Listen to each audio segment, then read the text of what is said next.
سلام دوستای گلم، امیدوارم که حالتون خوب باشه. توی پارت امروز میخوایم با هم دیگه زیپ رو به جلوی لباس وصل کنیم به این صورت که الان دارید میبینید و اینکه یقه رو الگوشو در میاریم و یقه رو میبافیم شبیه این. و اینم الگوی آستر هست که الگوی آستر کت رو در میاریم، تیکه جلو، پشت و آستین ها رو. بریم که با هم دیگه کار رو شروع کنیم.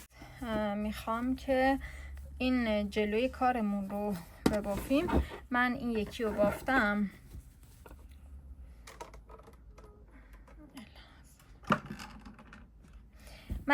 این یکی رو بافتم. حالا این یکی رو با هم دیگه میبافیم. خب برای یکی از اینا که بافتم کار رو از این بالا شروع کردم، یعنی از این یقه. ما از اینجایی که گودی یقه شروع میشه، دقیقا اینجا، از اینجا شروع کردم و به صورت عقبی میرم، برگشتی، مثل وقتی پای کوتاه برگشتی میبافیم. این حباب رو برگشتی بافتم، یعنی روی حالت روی اصلی کار رو قرار میدم. حالا اینو با هم میبافیم، متوجه میشه.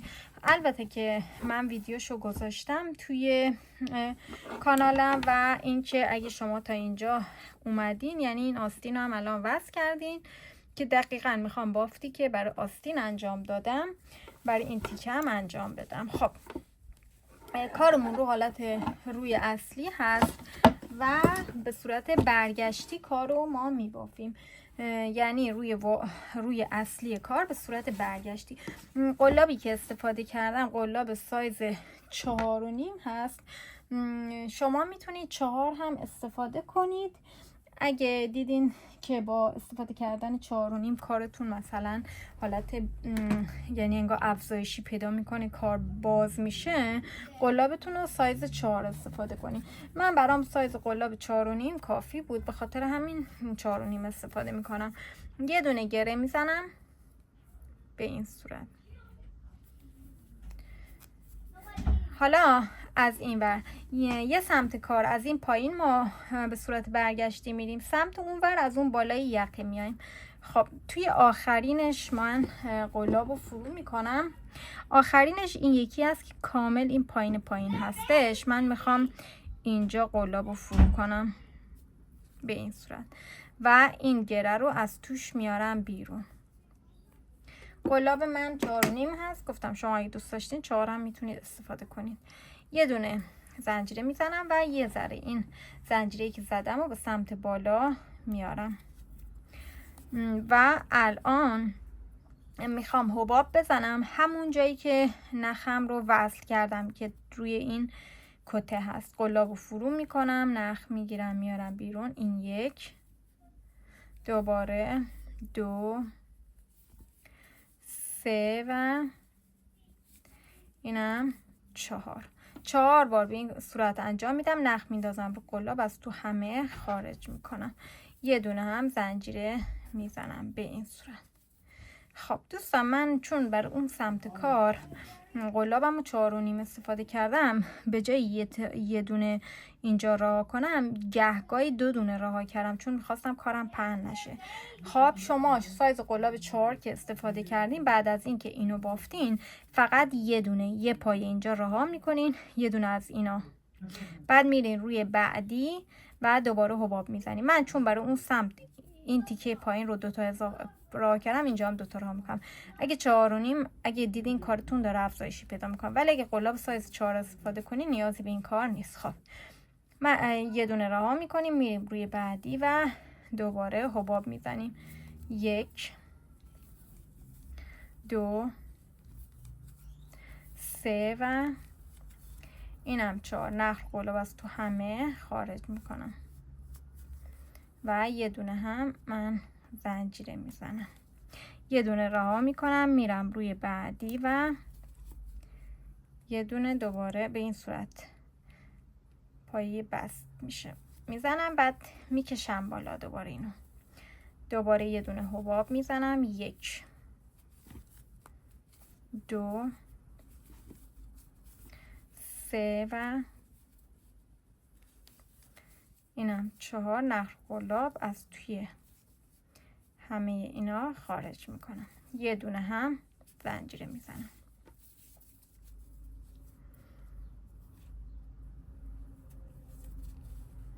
یه دونه رها کردم، رفتم روی بعدی، قلابم فرو کردم، نخ میگیرم میارم بیرون، نخ که آورم بیرون رو به این صورت میکشم میاد بالا و حباب میزنم. 4 مرحله است. 1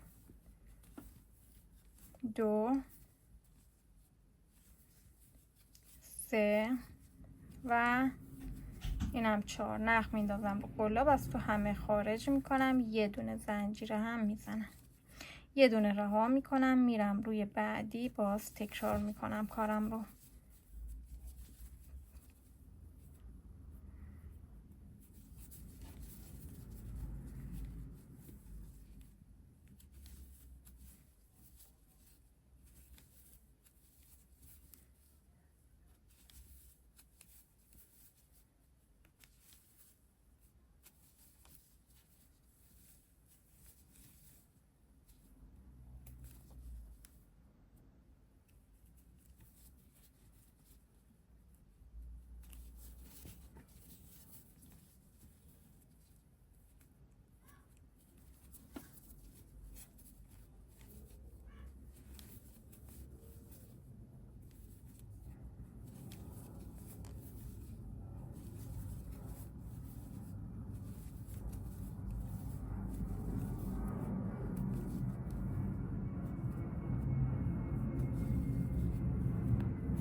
خیلی خب، به این صورت ما کارو میبافیم تا برسیم دقیقاً به اینجا. یعنی این گودی یقه رو ما نمیبافیم، فقط تا لبه جلوی یقه، اونجایی که ما میخوایم زیپ بذاریم اینجا. خیلی خب دوستان، من اینو بافتم، به این آخر رسیدم و الان من گوشه یقه من اینجا هست. یعنی من به جایی که یه دونه راه کنم برم بعدی، دیگه همینجا کارم رو تموم میکنم، چون دیگه اگه برم بالا وارد یقه شدم. فقط اینو از داخل این در میارم، یه زنجیره میزنم و کار رو قیچی میکنم.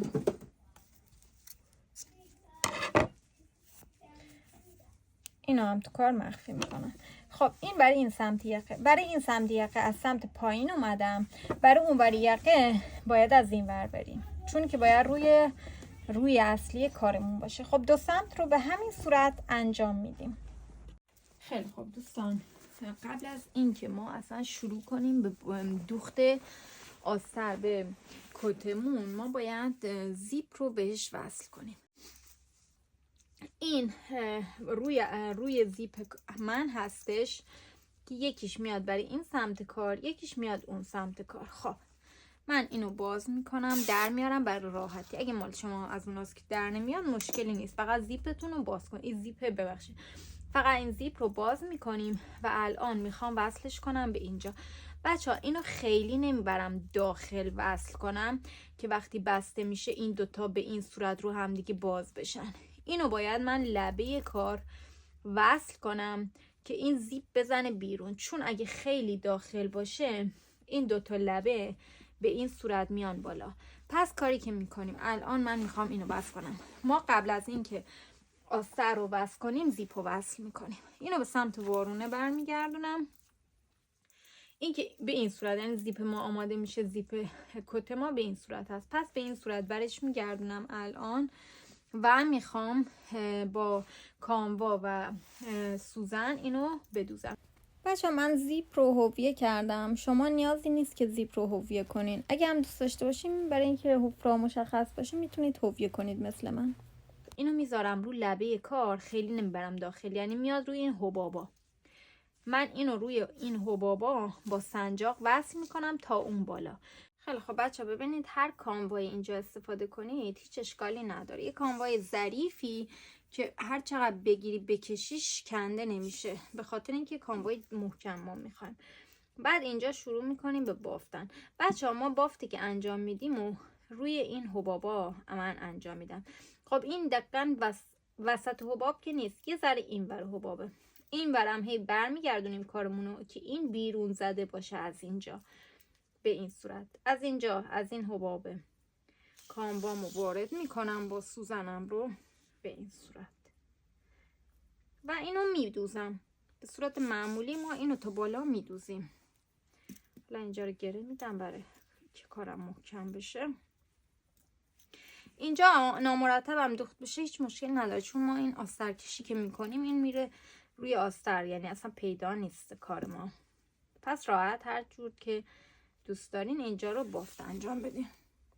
به این صورت روی اینجا از اینجا قلاب وارد میکنم، توی اون حفره هایی که با هویه ایجاد کردم من بافت انجام میدم و سعی کنید که همه اینا دقیقا یه جا وصل بشن که نامرتب نباشه. زیپ به صورت مرتب اونجا وایسه، جلو و عقب نباشه.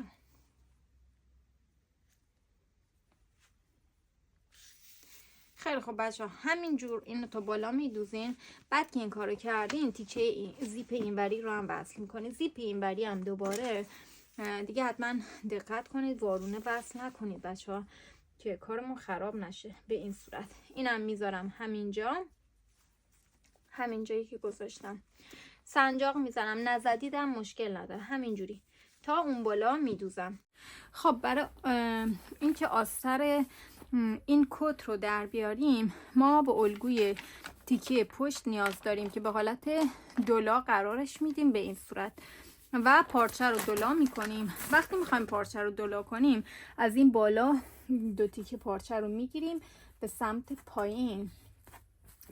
پایین صافش میکنیم که هیچ پیچ و تابی داخل این پارچه نباشه، که پارچه‌مون پیچ نداشته باشه. این خیلی مهم هست که ما به این صورت پارچه رو بذاریم اینجا.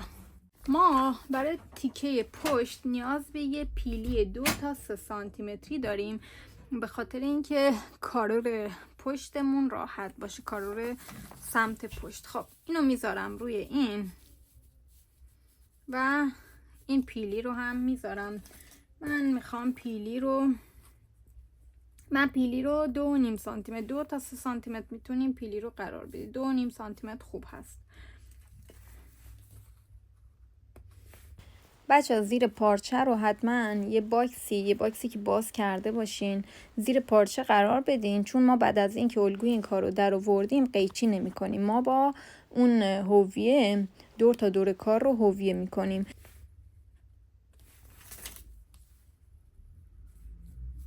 خب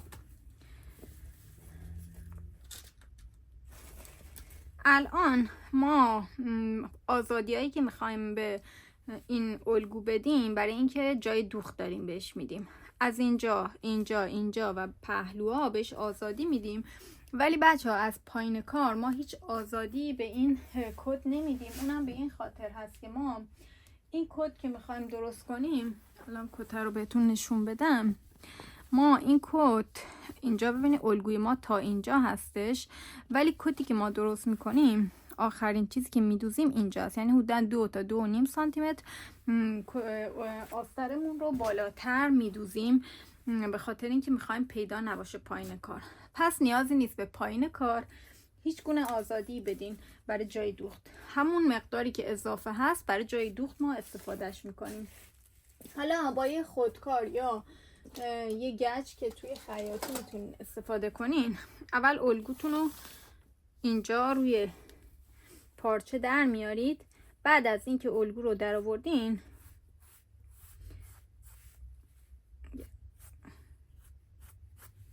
رویی که به سمت بدن ما هست، روی براق پارچمون هست، پارچه آستر استفاده کردم که حالت ساتن براق هست و این رویی که قرار داخل کت باشه، یعنی کت رو آستر کنه، این رو هست. اونجایی که نرمتر و براق هست برای سمتی هست که بدن ما قرار میگیره. اینجایی که من اینجا دارم خط میکشم اینجا قرار نیست ما قیچی کنیم، این پیلی هست که ما میبندیمش. ولی خب من الگومو در میارم چون میخوام بعدن بالا و پایین این پیلی رو یه ذره ببندم و نیاز دارم که اینو کشیده باشم.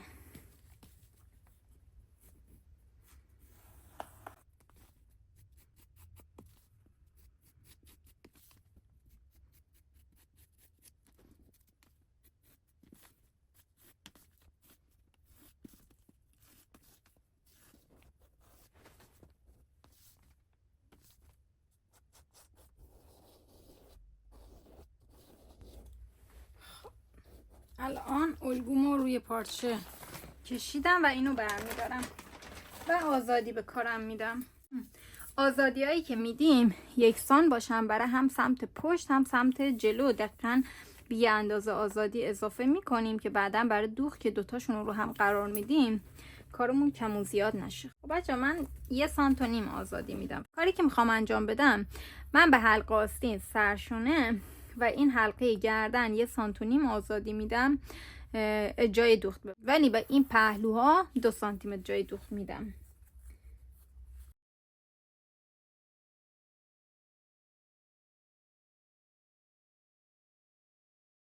خب بیشتر کار ما اینجا هم دوختمونو ما با دست داریم انجام میدیم برای این آستر، چون نیست که ما دوختمون رو بخوایم با چرخ انجام بدیم، ولی خب یه تیکه هایش رو میتونیم با چرخ انجام بدیم.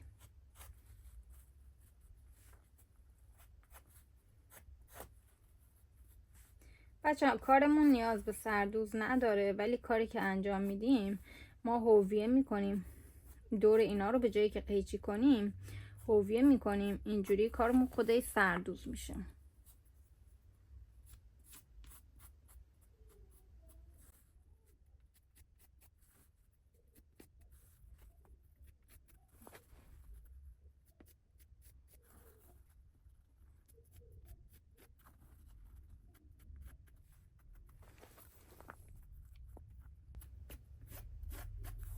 من پهلوها رو 2 سانتی متر جای دوخت دارم میدم. شما میتونید همون 1 سانت بدید.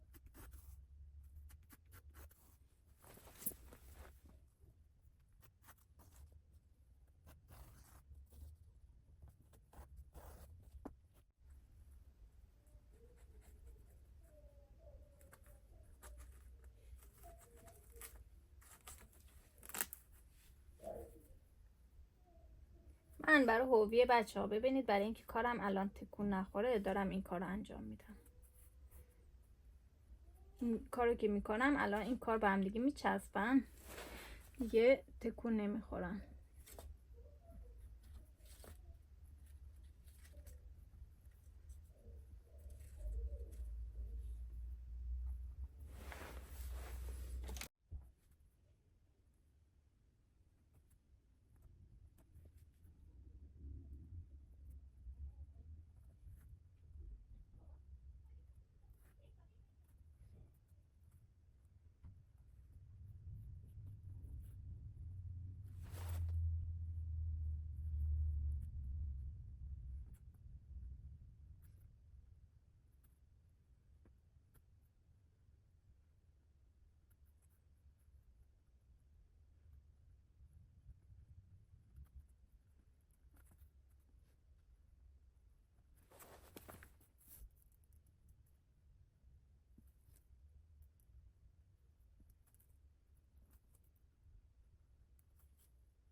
بچه ببینید الان این دوتا به هم دیگه چسبیدن کاملا. باید با دست اینا رو از هم جدا کنیم.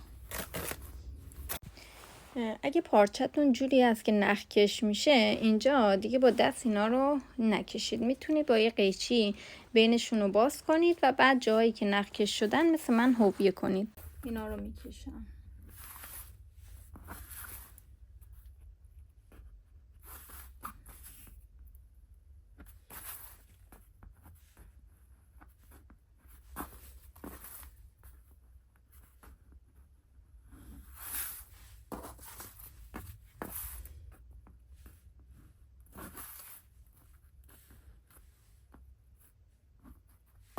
بچه ها، من این پیلی که این پایین هست و بالا و پایینش رو به هم دیگه میدوزم. اینا رو دقیقا دوباره میذارمش همون سمتی که بوده به این صورت. حالا یه لایه این آستر رو بر میدارم، این دقیقا به همین صورت که هست به این صورت. اینجا رو به هم میدوزم.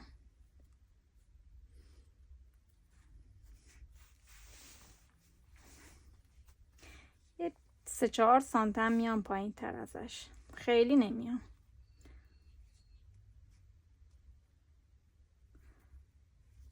خب اینم از این.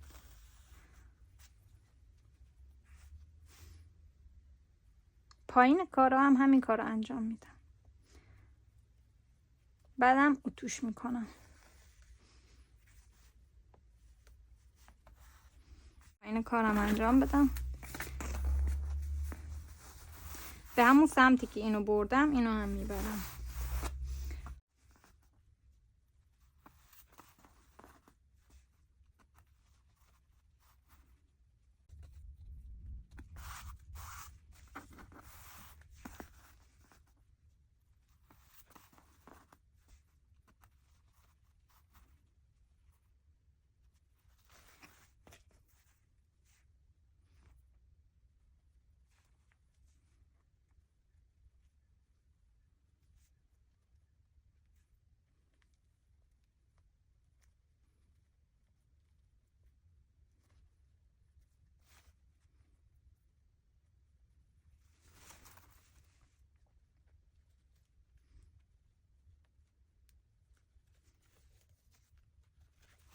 اینم 1-2 سانت میام بالاتر به این صورت.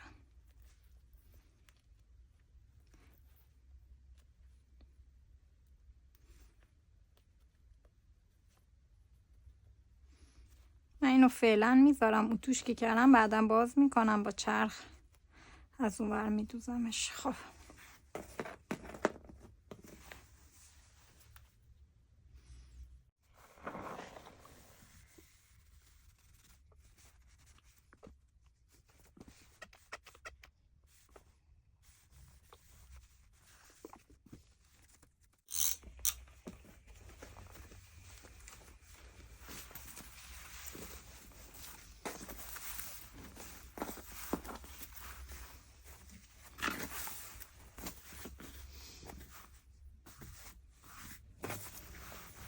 این از تیکه پشت. حالا بریم بعد تیکه جلو. بچه تیکه جلو رو دیگه من نمیگم، خودتون انجام بدین. اگه میخواین وقتی که هویه میکنین اونجوری به هم میچسبه اذیت بشین یا نخکش بشه، نوع ساتنتون جوری است که خراب میشه، دیگه مجبوریم یه لایه کارو در بیاریم. ولی خب اینجوری با مراقب باشین که اشتباهی وارو در نیارین دوتا رو. میگم اینم تیکه جلو هست.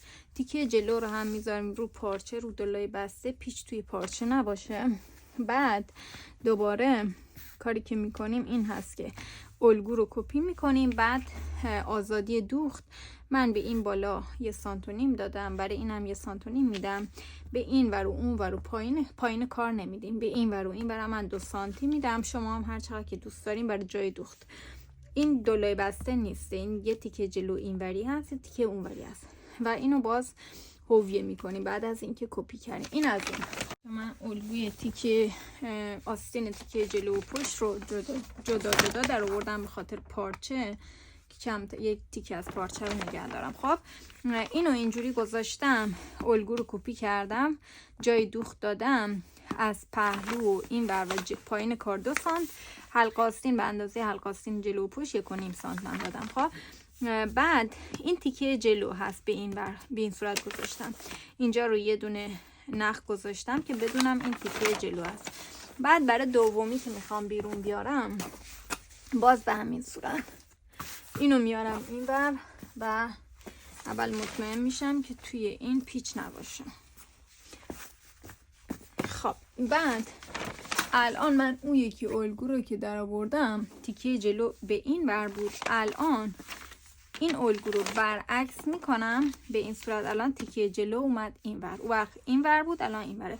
یعنی ما وقتی داریم الگوی آستین رو در میاریم یکی رو اینجوری میذاریم، درش که آوردیم اون یکی رو اینجوری میذاریم. اینو حتما دقت کنید. بعدم که دیگه جای دوخ میدیم و حویه میکنیم. خیلی خوب دوستان، بریم با هم دیگه یقه کت رو در بیاریم. بچه ها من دو مدل یقه رو بهتون آموزش میدم، هر کدوم دوست داشتین در بیارین. این دو مدل فرقش اینه که یکی از این مدل ها که الان اینو میخوام آموزش بدم، اون هلال یقه کاملا میفته جلوی کار روی سجاف، یعنی کامل جلوی کار رو پر میکنه. مدل بعدی که میخوام آموزش بدم اون هلال یا هشتی یقه بالاتر از لباس میفته. مثلا اگه اینو لباسمون در نظر بگیریم، این یقه‌ای که الان دارم آموزش میدم مثلا اینجوریه، از اینجا هلالش از اینجا از جلوی کار هست. ولی یکی دیگه، حالا بدم کشیدم، یکی دیگه هلالش از بالای کار شروع میشه. دیگه بستگی به خودتون داره کدومو میخواین بر کارتون در بیارین. اول کاری که ما میکنیم، ما نیاز داریم به الگوی تیکه جلو و پشت. این الگوی پشت هست، تیکه پشت هست، رو حالت دولا گذاشتمش. این الگوی تیکه جلو هست. با متر ایستاده، من متر ایستاده میذارم و اینو اندازه گیری میکنم به این صورت.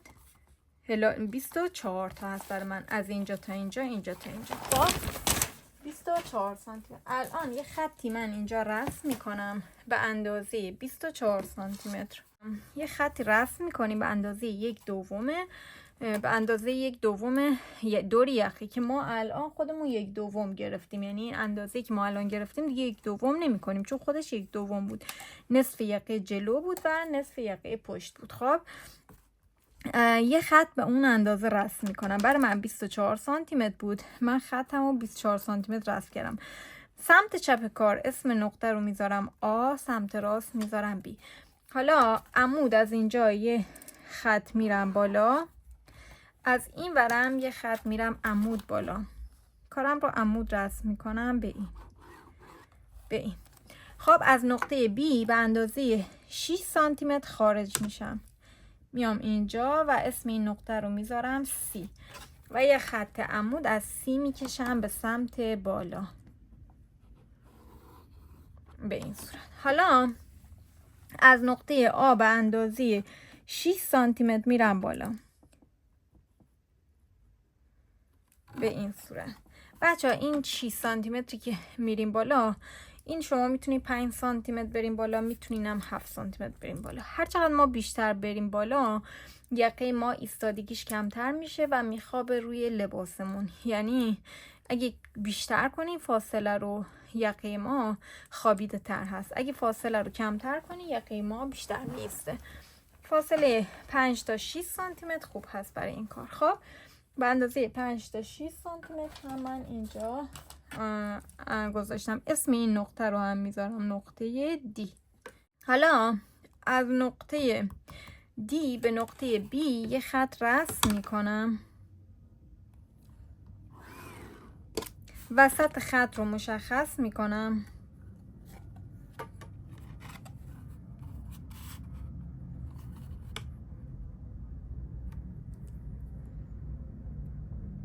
اینجا تقریبا.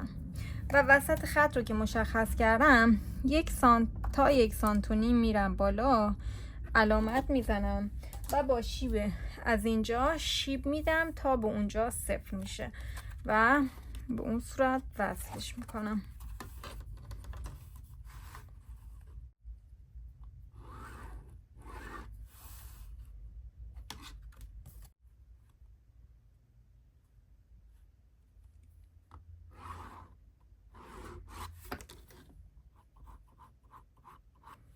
به این صورت.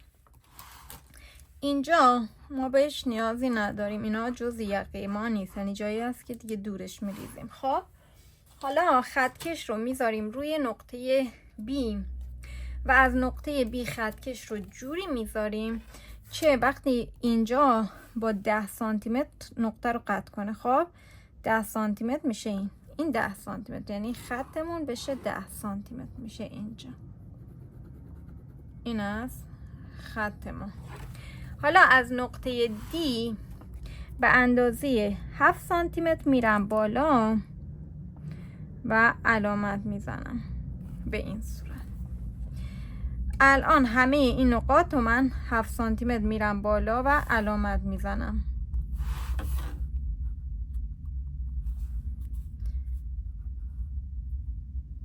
از اینجا با شیب ملایم به اون 7 سانتی متر کار رو وصل میکنم.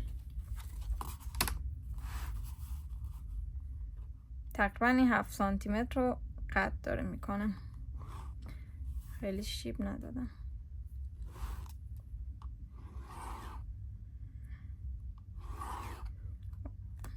این خوبه به این صورت.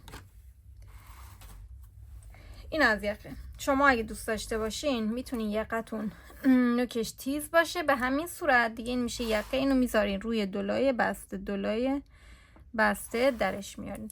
اگه هم دوست داشته باشین میتونین نوک یقتون رو فرم بدین که اینجا فرم میدیم. میریم تقریبا وسط های این یه ذره بالاتر از وسط های این، با دست اینجا رو هلال میکنیم. حالا بستگی به خودمون داره، میتونیم هلالش رو ببریم بالاتر، مثلا اینجوری کنیم دیگه. خودمون یه دونه براش طراحی میکنیم به این صورت.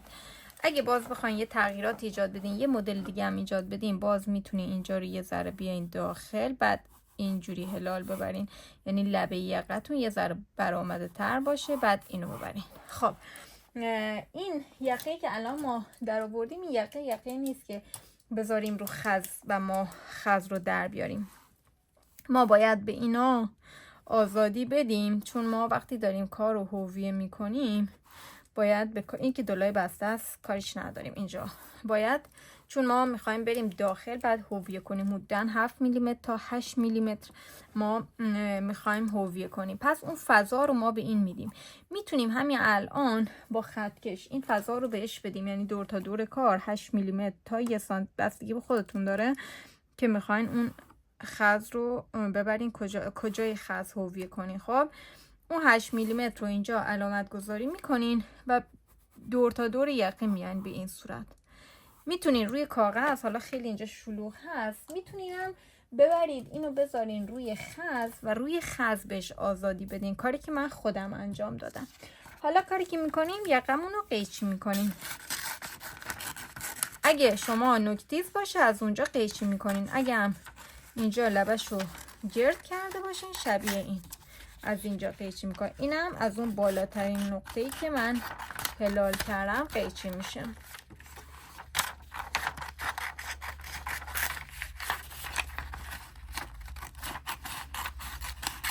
خب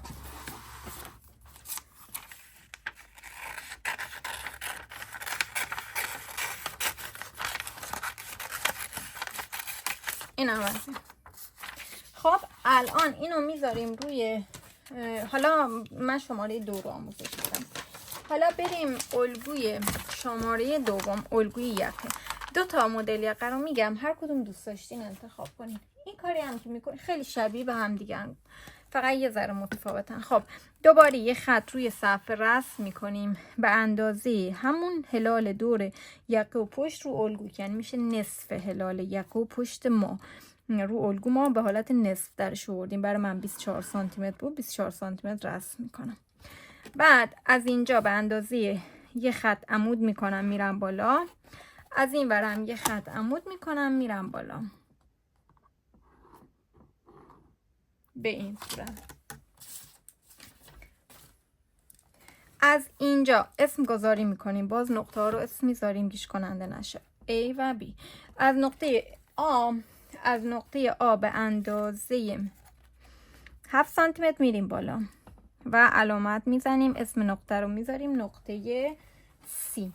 بعد از این خط آ تا بی رو تقسیم به 3 میکنیم. 24 بود دیگه، برای من میشه 2 تا 8 تا، میشه 8 تا 24 تا. و اسم این نقطه رو میذارم دی به این صورت. حالا از نقطه بی 2 سانتی متر میرم بالا، میذارمش ای و نقطه ای رو به نقطه دی رسم میکنم به این صورت. حالا از اینجا 7 سانتی متر رفتم بالا. هر چقدر که از اینجا رفتم بالا از نقطه ای هم همون قدر میرم بالا. خب من 7 سانتی متر از اونجا رفتم، اینجا هم 7 سانتی متر میرم بالا به این صورت. بعد که 7 سانتی متر رفتم بالا، 1 سانت و نیم میام بالا علاوه بر اون نقطه. الان این میذارم F. 1 سانت و نیم میرم بالا، 1 سانت و نیم و 2 سانت تا 1 سانت و نیم هم میام بیرون. 1 سانت و نیم هم میام بیرون به این صورت. خب این نقطه رو که اینجا رسم کردن EF، اینو بذاریم G. از نقطه G رسم میکنم به نقطه F به این صورت. حالا بچه ها 7 سانت که اینجا اومدیم بالا از نقطه A تا C، 7 سانت از همه اینا میگیریم میریم بالا.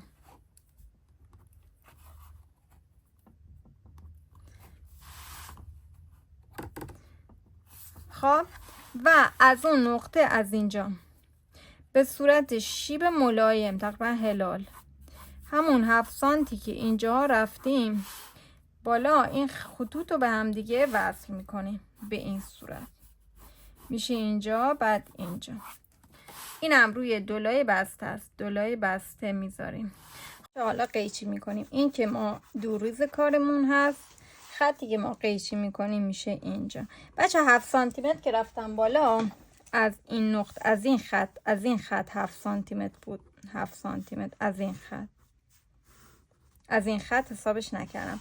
خب حالا اینو قیچی میکنیم، یعنی اینجا تا اینجا تا اینجا، اونم کارش نداریم، اینو قیچی میکنیم. خیلی خوب دوستان، من این کار رو چون نیاز هست که لایی بچسبونم، روی لایی میخوام اندازه در بیارم.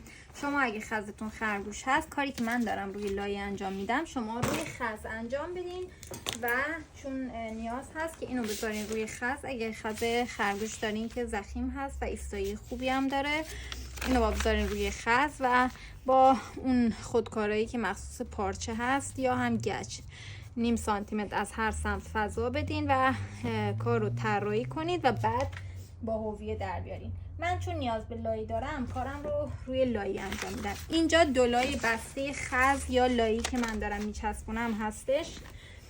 من 2 تا از این تیکه نیاز دارم، یعنی اینجا دولای بسته باشه یه تیکه، دولای بسته یه تیکه دیگه. پس کاری که من انجام میدم، میام این دولایه هست اینجا، بعد اینو به این صورت دوباره میذارم که انگار یه دولای بسته اینجا دارم، یه دولای بسته هم زیرش دارم، که من 2 تا تیکه از این نیاز دارم که روی دولای بسته است. خیلی خب بچه ها، الان قبل از این که من این شکل رو بکشم، الگو رو بکشم، همونجا اون 8 میلیمتری که گفتم میخوام اضافه کنم از این سمت و اون سمت کار رو بهش اضافه میکنم. حالا یا با خطکش یا چشمی اندازه گیری کنید، به همون صورت اونو اضافه میکنیم و الگو رو روی لایچه هست در میارین. اگر هم که دارین رو خز انجام میدین، این کارا رو خز انجام میدین.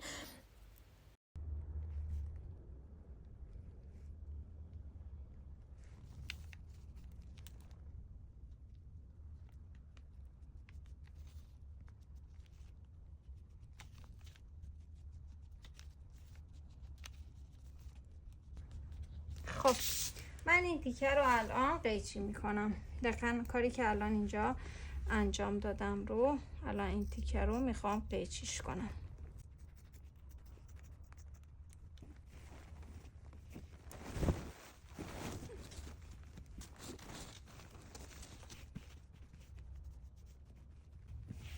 دولای بسته رو ما دست بهش نمیزنیم، سنجاق هم میتونیم بزنیم که کار دقیق در بیاد.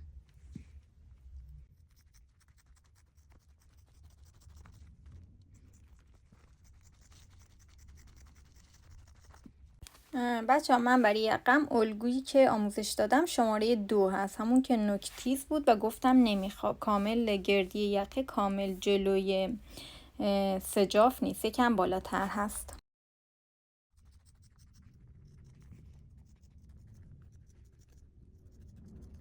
خب الان کارو قیچی کردم، دولای بسته کارو در آوردم.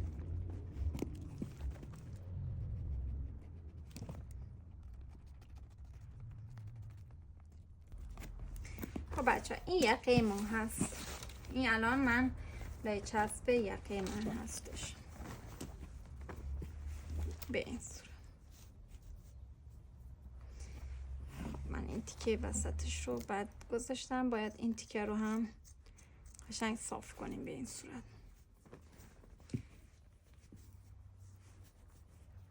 حالا اینو میذارم رو خز، من چون لایه زدم دیگه دقیق رو خز هویه کاری میکنم. من دارن لایه میچسبونم، کاری که من انجام میدم الان که لایه رو در آوردم این خز رو دولا گذاشتم، این لایه رو به این صورت این ور کار میچسبونم. حالا برای اینکه کار من اضافی نداشته باشه، پارچه خراب نکرده باشم، اینو به این صورت اینجاییش که براق هست رو به داخل میذارم و الان با اتو میخوام این لایه رو به کار بچسبونم. حالا من برای کارم کامل جمع نشه یه دونه پارچه میذارم اینجا که این لایه من نسوزه، بعد دیگه اینو میچسبونم به اینجا.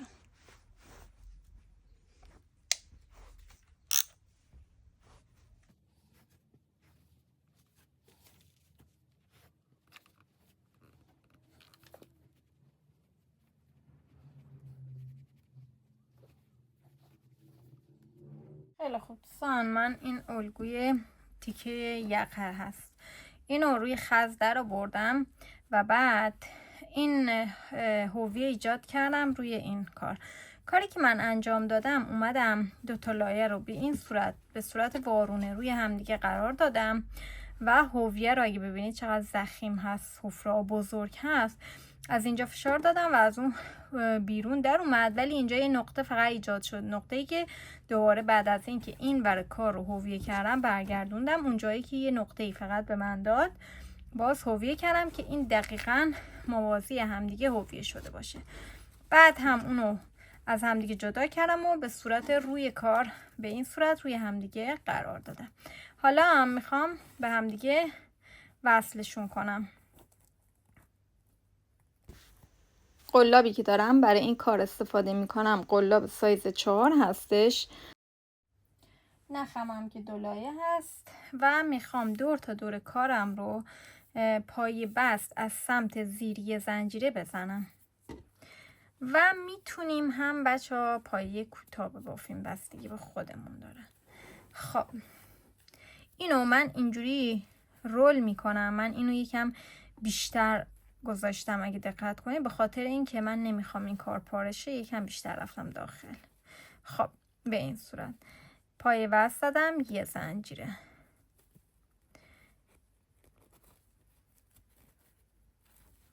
پای بستامون رو میتونیم پای بست بزنیم، میتونیم پایه کوتاه بزنیم. من الان دارم پای کوتاه میبافم، میخوام دور تا دور کار رو یا پای بست یا پای کوتاه، من پای کوتاه دارم میزنم، فقط میخوام اینا به هم دیگه وصل بشن. این رجی که الان دارم من میبافم اینجا رو من روی اصلی کار قرار دادم. اگه میخوایم بست بزنینم بست روی اصلی کار بزنی، یعنی اینجا که روی اصلی کار ما قرار دادیم اینجا تیکه یقه است که بیرون به سمت بیرون هستش. به همین صورت دور تا دور کار رو من پایه کوتاه میبافم. توی گوشه ها، این گوشه هایی که میرسم تعداد پایه کوتاه رو بیشتر میکنم، الان بهتون میگم.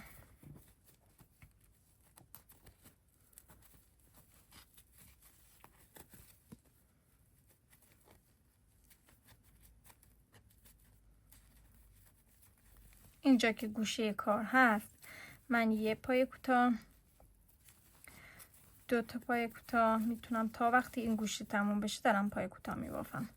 بعد فاصله من یه ذره، من فاصله ها رو زیادتر گذاشتم به خاطر همین نیاز دارم یه جاهای افزایشی داشته باشم و 2 تا پای کوتاه بذارم. به خاطر اینکه حفره زیادی بزرگ بود فاصله های من زیاد شده، 0.5 میلیمتر نیست، بیشتر از 0.5 میلیمتر هست. تا به خاطر اینکه من فضای حفره‌ام زیاد هست من اینجا 4 تا پای کوتاه میبافم. شما اگه فضاها به هم نزدیک بود همون 3 تا پای کوتاه رو ببافین.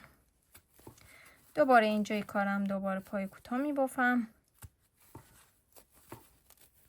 و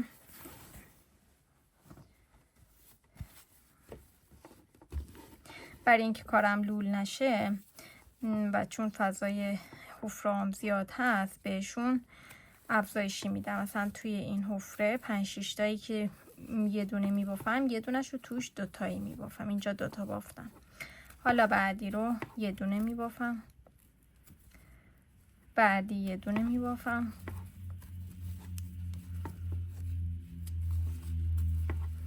بعدی یه دونه میبافم، بعدی یه دونه.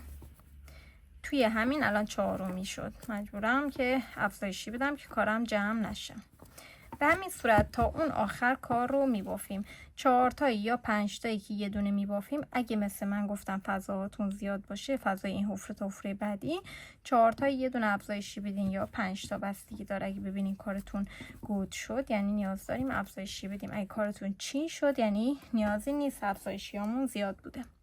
خب اینو دور تا دور کار میبافیم. بچه من به آخر رج رسیدم و گفتم روی این لبه ها ما 3 تا 4 تا و اگه نیاز باشه هنوز بیشتر ما پای کوتاه میبافیم. من توی این لبه فقط 3 تا پای کوتاه میبافم.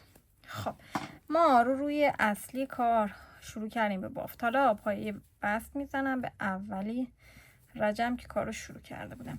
حالا همون جور که روی اصلی کار داشتیم میبافیم میخوایم به سمت عقب ما بافت انجام بدیم که بافت حباب یا همون پاف رو انجام میدیم. خب اینجا که پایه بست زدم این حلقه رو که توی قلاب داخلش هست رو میگیرم میکشم بالا، نخ میندازم رو قلاب و توی اون پایه‌ای که بست انجام دادم قلاب فرو میکنم، نخ میگیرم میارم بیرون.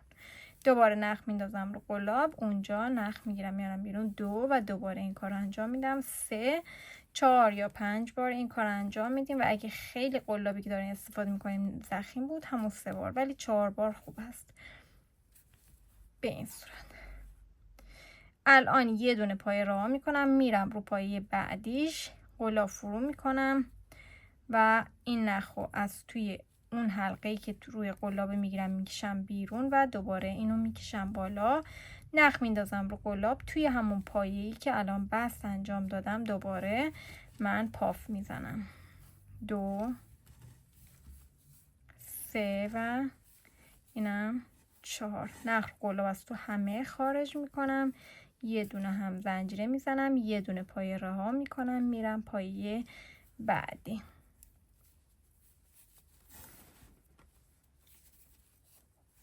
دوباره دیگه دور تا دور کار رو به همین صورت ما پاف میزنیم که داریم به سمت عقب ما حرکت میکنیم.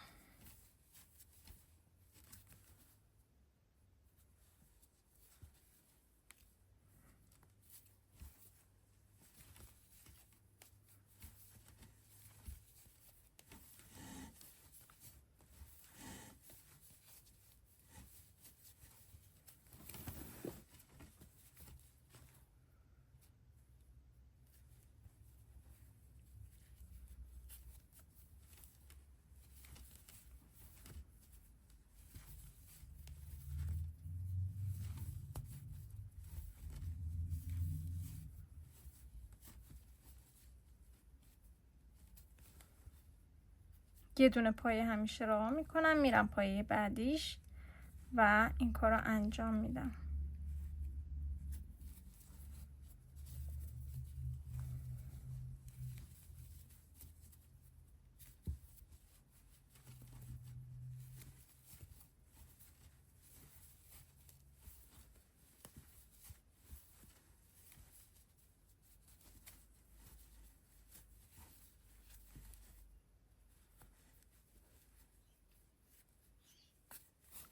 خیلی خوب دوستان، به همین صورت دور تا دور کار رو کامل میبافیم تا به همون نقطه شروع برگردیم.